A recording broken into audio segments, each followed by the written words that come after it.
On est tôt ce matin. Merci d'être présent. On va se présenter en premier. Moi, c'est Catherine. Moi, c'est Audrey. Bonjour. Puis merci beaucoup, Patricia, et merci beaucoup, Dr. Boulay, d'être présent aussi. Donc, on va vous présenter l'application Spiro. Il y a peut-être des gens entre vous qui ont déjà entendu parler de l'application. On l'a présenté au Symposium Cœur-Poumon et ainsi qu'au CQSR de l'année passée. Là, on a fait beaucoup de travaux dessus depuis ce temps-là.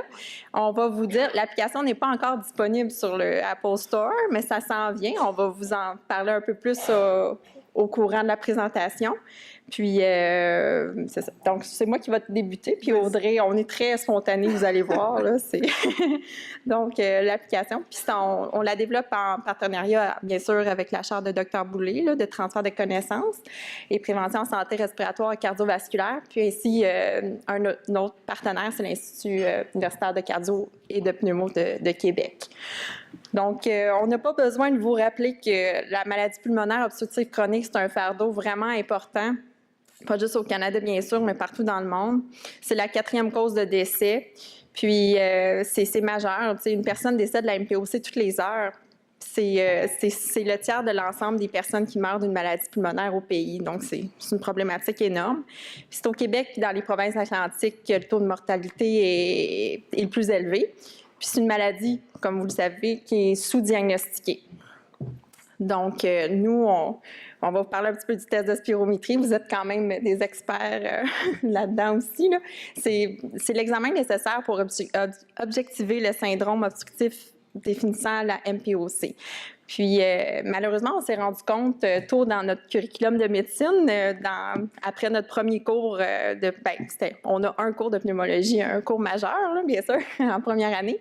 Puis, on s'est rendu compte, Audrey et moi, que les outils disponibles pour son interprétation sont peu utilisés et l'existence de plusieurs algorithmes décisionnels peut créer de la confusion lors du diagnostic. Donc, même nous, après un cours de pneumologie qui est assez rigoureux à l'université, en médecine, on avait de la difficulté à interpréter des tests de fonction pulmonaire. Donc, c'est pas normal.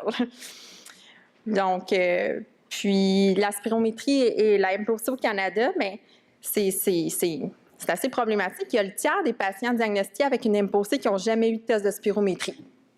Donc, comme Dr. Simon, notre autre professeur dirait, c'est comme dire un diabétique qui est diabétique sans avoir fait de test. Donc, c'est un peu ironique. Et le 2/3 des personnes jugées à risque de MPOC qui n'ont jamais subi un test de spirométrie. Donc, je vais laisser Audrey prendre la place pour expliquer pourquoi la spirométrie est sous-utilisée. Oui, en fait, comme on peut le voir ici, bien, vous avez un beau test de spirométrie. C'est beau, il y a des couleurs, il y a plein de chiffres, mais ensuite, qu'est-ce qu'on fait avec ça? C'est là un petit peu que ça se complique, mais pourtant, on va essayer de rendre ça simple. La problématique, c'est que 81% des médecins ont dit qu'il y avait de l'inconfort avec l'interprétation de la spirométrie. Donc, pour ceux qui se disent « Ah ouais, moi, je suis plus ou moins à l'aise », bien, dites-vous qu'il y a 81% des médecins qui sont dans la même situation que vous. Donc, c'est quand même majeur. Il y a aussi une croyance erronée que le test de spirométrie n'a pas d'influence sur les résultats cliniques et les soins à prodiguer aux patients. Mais il y a des études qui ont démontré que, suite à un test de spirométrie, les médecins changeaient la sévérité de la maladie et changeaient aussi leur prescription de médicaments et leur prise en charge. Donc, c'est quand même quelque chose de majeur à prendre en considération. Non, on s'est dit, bon, c'est le matin, on va faire une joke de muffin, pourquoi pas? Donc, en fait, là, nous autres, on fait une genre d'analogie. Quand on donne une recette à un grand chef, une recette de muffin, c'est sûr qu'il va être capable de la faire. On est tous d'accord avec ça. Mais si la recette n'est pas dans la bonne langue, là, c'est une autre paire de manches. Donc, notre application Spiro, on espère que ça va être comme un Google Translate pour vous, pour vous faciliter la tâche. Donc, notre mission et notre vision par rapport à notre application, la mission, c'est vraiment de faciliter l'interprétation du test de spirométrie pour que les professionnels de la santé soient plus enclins à le prescrire. Parce que, comme Catherine l'a mentionné, il n'y a pas beaucoup de patients qui sont diagnostiqués MPOC qui ont fait un test. C'est un peu paradoxal quand on se dit que le test diagnostique, c'est la spirométrie. Puis notre vision, c'est de développer un outil à but non lucratif qui est accessible, qui est facile d'utilisation. Puis ça va avec l'esprit de la chaire de transfert des connaissances, de faire un outil qui va être vraiment, vraiment utile. En tout cas, on l'espère pour vous. Ensuite, on va rentrer dans le vif du sujet. L'application mobile va être disponible sur iPhone, sur iPad, mais là, j'en entends qui disent « Ah, moi, je suis pas quelque chose ». Ça va être quand même disponible sur le site Cœur Poumon. Donc, j'imagine que tout le monde a accès quand même à un ordinateur, là. Donc, vous ne serez pas désavantagés. On va vous montrer un petit peu des tableaux. Nous autres, on appelle ça des tableaux, là, à quoi l'application va ressembler. Donc, on a la page d'accueil. Sur la page d'accueil, vous pouvez cliquer sur « Analyser un test de spirométrie ». Quelles sont les indications pour un test de spirométrie? Parce qu'on aimerait ça améliorer le dépistage. C'est quand vous avez un patient de 40 ans qui arrive dans votre bureau, qui tousse, qu'est-ce qu'on fait? Il y a des podcasts qui sont présentement disponibles aussi sur iTunes. Donc ça, vous pouvez déjà aller les écouter. Il y a une section exacerbation aiguë de MPOC. Donc, qu'est-ce que je fais avec mon patient qui arrive, qui est en train de décompenser? Donc ça, c'est une autre section qui est quand même intéressante. Vous allez pouvoir tester vos connaissances parce que l'outil Spiro, on est en train de regarder ça avec la FMOQ pour que ça puisse devenir un outil de formation continue, donc vous puissiez avoir des crédits pour ça. Donc ça serait vraiment intéressant. Et il y a une section aussi information. L'algorithme en tant que tel, il se divise en deux parties, très simple. Un algorithme rapide, vous êtes dans votre bureau, vous avez 10 minutes avec votre patient, vous entrez vos données, vous avez une suggestion diagnostique, une suggestion de prise en charge, une suggestion de médication et tout ça. Puis si vous avez un petit peu plus de temps ou vous voulez avoir vos crédits pour la FMOQ, vous allez passer par l'algorithme guidé. Ça va être du étape par étape. Puis, vous allez pouvoir, dans le fond, apprendre. C'est de l'auto-apprentissage avec l'algorithme guidé, comme je l'ai mentionné. Sinon, il y a aussi une section, là, comme vous pouvez voir, réversibilité. Si vous vous dites, vous avez votre test de spirométrie, puis vous avez entré des données, supposons, en millilitres, puis c'était en litres ou vice-versa, bien, ça va vous l'indiquer. Donc, il n'y a pas vraiment de chance de faire des erreurs à ce niveau-là. Sinon, on parle aussi un peu de l'algorithme, de l'alerte du syndrome restrictif, parce que des fois, vos patients pourraient avoir un syndrome restrictif avec tout ça, donc vous ne serez pas dans le néant si jamais. Une petite section radiologie aussi pour se rafraîchir la mémoire. À quoi ça ressemble un patient restrictif qui se présente là, avec une radio? Sinon, les autres options, questionnaire de connaissances, accès simplifié aux lignes directrices et aux références. Donc, à même l'application, vous allez pouvoir cliquer. Ça va vous amener soit au guide pour l'interprétation de la spirométrie ou aux lignes de pratique par rapport à la MPOC, par rapport à la médication. Donc, on a essayé vraiment de regrouper l'information à un endroit facile qui va vous permettre de bien gérer vos patients. Sinon, il y a la géolocalisation qui se fait justement en partenariat avec le RQESR.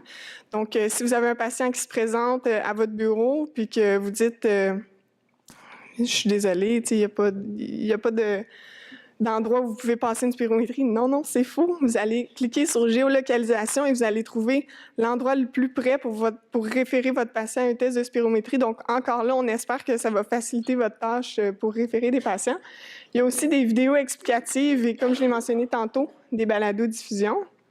Vidéos explicatives, on peut vous montrer à quoi ça ressemble. Donc, ici, on a la vidéo. Bonjour, je suis Pierre-Alexis Lépine, pneumologue à l'Institut universitaire de cardiologie et de pneumologie de Québec. Ça, c'est un exemple aujourd'hui d'une de vidéo. Vous parler de la validité des courbes dans le cadre de l'interprétation de la spirométrie. Il s'agit d'une capsule qui s'inscrit dans l'application Spiro. Cliquez sur le graphique de droite du débit en fonction du temps, qu'il y a un certain délai entre l'amorce d'une expiration maximale. bien en fonction du temps. Ça vous montre à quel point que ce projet, c'est un beau travail d'équipe. Dans l'esprit de la chaire de transfert de connaissances, il y a toute l'équipe des pneumologues de l'Institut qui nous aide. Ainsi, vous avez entendu, c'est Dr Pierre-Alexis Lépine, qui est un résident en pneumologie, mais qui est maintenant pneumologue, là, qui fait son fellow à Toronto. Donc, ça a créé un engouement dans l'équipe, puis on s'aide beaucoup, puis c'est tout du travail sur leur temps de clinique qu'ils nous offrent pour nous aider, là. C'est multidisciplinaire, puis il y a beaucoup de gens qui se sont impliqués, on les remercie. On les remercie jamais assez, mais là, on prend le temps parce que c'est vraiment un travail d'équipe. À nous deux, on n'aurait pas pu faire quelque chose autant de qualité, donc on remercie tout le monde. Ici, vous avez l'exemple des balados-diffusion. Il y en a 7 pour le moment. Je vous invite, comme je vous dis, à les écouter. C'est pas très long. Vous pouvez les écouter dans votre voiture, dans les transports en commun. Donc, c'est l'optimisation de temps. Puis ça, les professionnels de la santé, on aime ça, l'optimisation du temps. Les tableaux en construction, l'algorithme suivi et prise en charge de l'asthme. Parce que là, tout le monde se dit « Ah, mais c'est une application qui est plus MPOC. Si mon patient se présente, puis il me semble avoir des symptômes d'asthme, qu'est-ce que je fais? » Eh bien, sachez que l'application Spiro MPOC sera l'application Spiro MPOC et asthme bientôt. Il y a une de nos collègues, Madame Beaulé, qui a fait ça cet été. C'est vraiment un travail extraordinaire qu'elle a accompli. Donc, suivi et prise en charge de l'asthme, on voulait tout regrouper ça. 3 nouveaux algorithmes en lien avec l'asthme, donc le dépistage, le suivi, l'exacerbation. Ça a été intégré à l'application pour que ce soit vraiment fluide, facile d'utilisation. Il n'y a pas d'autres grosses sections. C'est vraiment, vraiment intuitif. Puis c'est dans l'esprit de l'application. Donc, je vais inviter Catherine à poursuivre avec nos projets de recherche. Oui, comme on vous l'a mentionné, je pense que Patricia l'a mentionné, je ne suis pas certaine, mais Audrey et moi, on combine 2 projets de maîtrise avec cette application-là en même temps que la médecine. C'est encore Dr Boulay qui nous a inspirés, il nous a laissé s'épanouir dans nos projets de recherche. Puis c'est super excitant parce que c'est bien beau faire une application mobile, mais il faut la tester, puis il faut voir si ça va vraiment changer les comportements des gens. Donc, on a élaboré 2 protocoles différents. On va vous les expliquer. Puis, on est en train de faire nos projets, donc c'est super excitant. Puis, dans le fond, notre grosse question, c'est un petit peu nos hypothèses, c'est est-ce que l'application mobile serait utile pour l'enseignement des principes d'interprétation de spirométrie chez les étudiants en médecine de niveau préclinique? Ça, c'est ma tâche. Et les résidents en médecine familiale ainsi que les étudiants en médecine, les médecins de famille, pardon. Ça, c'est Audrey, c'est son projet. Je vais débuter... Donc, on a, comme je vous ai mentionné, le projet auprès des étudiants de préclinique de médecine de l'Université Laval, les cohortes 2015 et 2016. Je vais vous expliquer un petit peu comment ça fonctionne. Et Audrey va ensuite embarquer dans son projet qui est auprès des résidents en médecine familiale et médecins de famille de 6 UMF de la grande capitale nationale. Donc là, on a Audrey à droite, toute excitée, et moi dans la cohorte en train d'évaluer les étudiants à leur désarroi encore. Donc, on va commencer par les étudiants en médecine. Comme on vous l'a dit, Audrey, ça fait 2 ans, on était dans notre cours de pneumo et on avait de la difficulté à interpréter des rapports. Donc, puis en grattant, en faisant nos revues de littérature, il y a peu de littérature en ce qui concerne l'apprentissage par les étudiants en médecine de l'analyse de tels rapports. Il y en a, c'est anecdotique qu'est-ce qu'on a trouvé. Et puis, il semble que la performance pour l'interprétation du test de spirométrie n'est pas un élément de routine de la formation médicale dans le monde. C'est un peu ironique quand on passe, je ne sais pas combien d'heures sur des ECG, là. Je pense qu'on passe je ne peux pas mentionner le nombre d'heures qu'on passe. Puis, mais la spirométrie, c'est comme oublié. Hein? Donc, puis il faut se remémorer que les étudiants en médecine, il y en a plus, les dernières statistiques au CARM, ça c'est la grosse organisation canadienne pour les demandes en résidence. Il y a plus de 33% des étudiants en médecine qui vont devenir médecins de famille. Donc, tu sais, c'est majeur comme... Donc, moi, ma population d'études, c'est un échantillonnage non aléatoire. Ça veut dire qu'on a pris tous les étudiants qui sont intéressés à participer. En en médecine de niveau préclinique à la première année du programme de médecine de l'Université Laval, qui ont complété le cours dont Dr Simon, notre co-directeur, est le responsable du système respiratoire fondant et problèmes cliniques. Donc, j'ai mon groupe contrôle qui ne va pas avoir l'application, que j'ai fait la première évaluation au mois de mai, puis le 6 décembre, ils vont être évalués encore. Il y a 239 personnes qui sont disponibles. Puis, le groupe expérimental, le nombre d'étudiants a été déterminé en septembre, c'est à peu près la même quantité. Puis, les groupes sont évidemment comparables parce que quand les facultés de médecine acceptent des étudiants, bien, il y a toujours tant de personnes dans tel groupe, marché du travail, cégep, etc. Donc, ça fait une super belle population à évaluer. On va vous expliquer un petit peu. On a eu comme idée, Françoise, avec l'équipe de Dr Boulay, d'utiliser une théorie comportementale. Donc, c'est assez simple. Puis, on a utilisé la même. Comme ça, on va pouvoir comparer nos résultats. C'est une théorie, ça s'appelle la théorie du comportement planifié. En gros, c'est pour aider à évaluer un petit peu les attitudes, les intentions, les normes subjectives, puis la perception de contrôle. Je vais vous expliquer c'est quoi. Pour aider à changer les comportements des gens. C'est une théorie qui a été utilisée beaucoup pour changer les comportements des gens entre autres dans les milieux pédagogiques. Donc, l'intention, si je pose une question à des étudiants, est-ce que j'ai l'intention de faire, pour les étudiants en médecine, ils ont toujours l'intention de faire bien les choses, là, mais Audrey va vous expliquer à son niveau. C'est en général, je désire appliquer les connaissances que mes professeurs m'ont apprises lors de mes cours en ce qui concerne la spirométrie. Ça, c'est un exemple de question.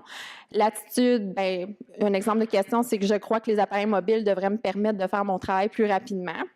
Les normes subjectives, c'est nos attitudes par rapport à nos repères hiérarchiques supérieurs. Par exemple, je pense que les moniteurs et les professeurs de la faculté de médecine seraient en faveur de l'utilisation de l'application Spiro. C'est un exemple.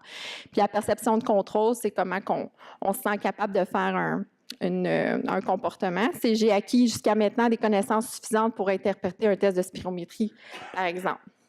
Donc, ça, c'est un exemple de question. Puis, vous allez voir, Audrey, pas mal qu'est-ce qu'elle a fait aussi. Donc, c'est un questionnaire qu'on passe. C'est sûr qu'il y a des données sociodémographiques, des données concernant l'utilisation des appareils mobiles en général, parce qu'on veut voir si les étudiants sont enclins à utiliser ça. On est de plus en plus sensibilisés à utiliser ça pour notre pratique. On fait l'évaluation des connaissances. On a 4 cas de spirométrie. Corrigé par Dr Simon, là, un pneumologue. Puis, on a nos données, comme je vous ai expliqué. Aussi, j'ai un autre questionnaire pour le groupe expérimental de l'année prochaine qui va être sur récolter des données sur l'utilisabilité de l'application mobile Spiro en tant que telle. Donc, je voulais juste vous montrer un petit peu les chantiers parce que ça vous montre à quel point que notre application, on est fiers, puis elle va être vraiment bien... Une fois qu'elle va être sortie, on va être sûr qu'elle va être bien, ça va être très rigoureux le travail qu'on fait. Donc, ça, c'est le groupe contrôle qui s'échelonne jusqu'en 2017. Puis là, comme je vous ai dit, je suis rendue le petit carré, là, novembre, à réalisation du questionnaire encore pour le groupe contrôle la 2e fois.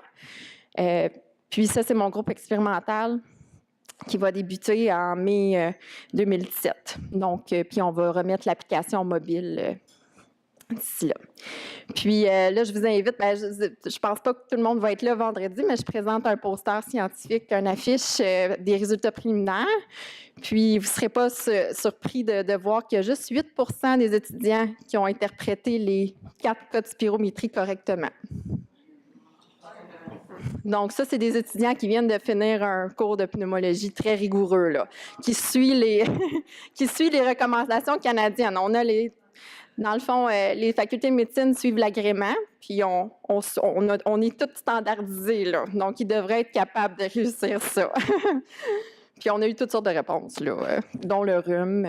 On a eu de ces... Mais il y a 75 % des étudiants qui ont l'intention d'utiliser une application pour les aider à accomplir cette tâche.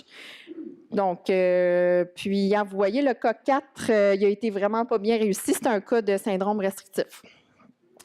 Puis ça ici, mes données en haut, ça montre que nos questionnaires, on a regroupé plusieurs questions, puis on les regroupe ensemble. Ça fait des échelles pour mesurer nos variables qu'on vous a expliquées. Puis le petit coefficient à droite, le Cronbach, mais ça montre que nos échelles étaient valides. Puis donc, c'est ça, nos résultats, c'est que les étudiants,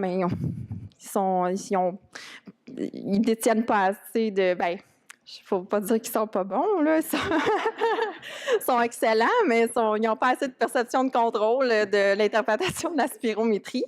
Leur attitude est favorable à l'interpréter, malgré que c'est plus difficile. Puis aussi, on a croisé les données entre leur perception de contrôle puis les résultats des cas cliniques. Puis ça ne concordait pas du tout. Il y avait une très, très faible corrélation, voire... donc, ils ne sont pas capables de ils n'ont pas d'auto-évaluation d'eux-mêmes. Ils se croient qu'ils sont bons, mais ils ne sont pas bons. Ils se croient qu'ils sont super bons, ils sont bons. Donc, c'est ça, c'est les résultats. Puis, je vais vous laisser Audrey parler de son projet. Juste pour terminer, vous glisser un petit mot justement de mon projet. Comme on l'a mentionné tantôt, la spirométrie est sous-utilisée. Et puis, il n'y a pas beaucoup d'outils. En fait, il y en a des outils pour l'interprétation de la spirométrie. Mais quand on regarde ça, là, vous regarderez peut-être à la pause, là, les applications qui sont disponibles, c'est lourd, là, c'est vraiment lourd. On regarde ça, on n'a pas envie de passer comme 15 minutes juste à comprendre comment rentrer sur l'application, entrer nos données, c'est long, c'est soufflant, fait qu'on ferme ça, on met ça sur le côté, puis donc on comprend que c'est difficile. Mes objectifs, c'est d'évaluer à l'aide de questionnaires avec la même théorie que Catherine, je ne repasserai pas là-dessus, l'impact de l'application Spiro sur la pratique médicale, les comportements, l'interprétation et la prescription du test de spirométrie. Ma population, ce sera les médecins de famille et les résidents en médecine familiale de certaines UMF affiliées à l'Université Laval. On veut aussi, comme je l'ai mentionné un petit peu tantôt, évaluer la pertinence de cet outil-là comme outil de formation continu approuvé par la FMOQ. Donc, vous allez peut-être voir ça bientôt. Et évaluer aussi l'utilisabilité de cette application-là auprès de ces deux groupes. Parce que si on sort une application, on veut voir est-ce que ça répond aux besoins des médecins de famille, des professionnels de la santé en santé respiratoire et tout ça. Donc, on veut essayer de recueillir quelques données là-dessus aussi. Donc, devis et population, études pilotes cliniques randomisées par GRAP. Mais GRAP, en fait, ce sera les UMF, qui s'effectuent en parallèle de type avant-après avec groupe contrôle. Ici, vous pouvez voir qu'on a sélectionné l'UMF Lévis, Mézeray, Saint-François-d'Assise, Trois-Pistoles, Gaspé, Manicouagan. Comme ça nous donne des UMF qui sont en région et des UMF urbaines. Donc, ça va être intéressant aussi de voir est-ce qu'il y a des différences, qu'est-ce qu'on peut aller rechercher là-dedans. Mes variables, les 4 mêmes variables que Catherine, parce que c'est la même théorie que j'ai utilisée, la théorie du comportement planifié. On va aller voir quel est l'impact de l'application sur nos comportements. Donc, on a utilisé un cadre théorique qui s'intéresse à ça. Mon questionnaire, c'est le questionnaire NAPI pour les normes subjectives, attitudes, perception de contrôle et intention. Il y a aussi des données là, sociodémographiques, comme Catherine l'a mentionné. Questionnaire Spiro, on veut évaluer un petit peu l'utilisabilité, comme je l'ai mentionné. Donc, c'est quoi la fréquence d'utilisation? Est-ce que ça a été utilisé sur le site Internet, sur un iPad, sur un iPhone? Donc, on veut juste essayer de voir ce que les gens en ont pensé, en gros. Et puis, questionnaires qui ont été développés, on est parti de zéro. En fait, on a tout bâti notre questionnaire, Catherine et moi. Puis, on s'est dit, on va le faire avec des questions puis une structure qui est la même. Comme ça va nous permettre vraiment de comparer nos résultats, de voir quand on est bébé médecin jusqu'à résident, jusqu'à médecin de famille, qu'est-ce qui se passe? Est-ce que c'est les mêmes choses? Y a-t-il une évolution dans la perception et tout ça? Donc, ce sera vraiment intéressant d'aller croiser nos résultats. Mon échéancier, bon, je vous dis ça rapidement, on remet les questionnaires. Là, je suis en train de donner mes questionnaires du temps zéro. Ensuite, on fait un rappel. Il y a une intervention de 4 mois. Pour le groupe contrôle, l'intervention, bien, c'est pas dur. Vous continuez votre pratique comme si rien n'était. Ensuite, on vous redonne le questionnaire et puis on fait un autre rappel. Pour le groupe expérimental, même principe. La seule chose, c'est que l'intervention, ce sera d'utiliser l'application Spiro pendant une période de 4 mois. Et puis, évidemment, vous allez avoir le questionnaire Spiro puisque vous allez avoir utilisé l'application. Et puis ici, j'ai mis des points d'interrogation parce que la remise du questionnaire pour le groupe expérimental, ça va dépendre en fait de quand on commence parce que soit moi ou Alexandra Lausier, qui m'aide beaucoup, merci en passant pour mon projet, soit on se rend dans les UMF pour aller distribuer les questionnaires, soit en main propre ou dans vos casiers. Je ne sais pas s'il y en a qui sont de SFA ici, mais je suis allée déposer mes questionnaires peut-être 2 semaines. Donc, ça se peut que les UMF ne commencent pas nécessairement en même temps puis qu'il y a un chevauchement. Fait que chaque UMF va commencer à sa date précise puis va terminer après. Mais ça, c'est pas très grave, là. Et puis, on aimerait remercier Dr. Boulay, qui est vraiment une grande inspiration pour nous. Et puis, on espère que l'outil va être aussi bonne que la chair l'est pour nous. Et puis, Dr. Mathieu Simon aussi, qui n'a pas pu être là aujourd'hui, mais qui est aussi très impliqué dans le projet. Et puis Alexandra Lausier, comme je l'ai mentionné, toute l'équipe qui a participé de près ou de loin au projet, Patricia Côté, Emmanuel Huot, ceux qui ont participé aux capsules santé présentées en balado-diffusion, l'IUCPQ, la faculté de médecine, qui a permis aussi justement à Catherine de passer ses questionnaires, puis qui est vraiment une faculté ouverte qui nous permet de faire plein de choses. Donc, merci à vous de vous être levés aussitôt pour venir nous écouter. Puis on espère bien humblement que l'application pourra vous aider dans votre pratique. Donc, je ne sais pas s'il y a des questions. Merci.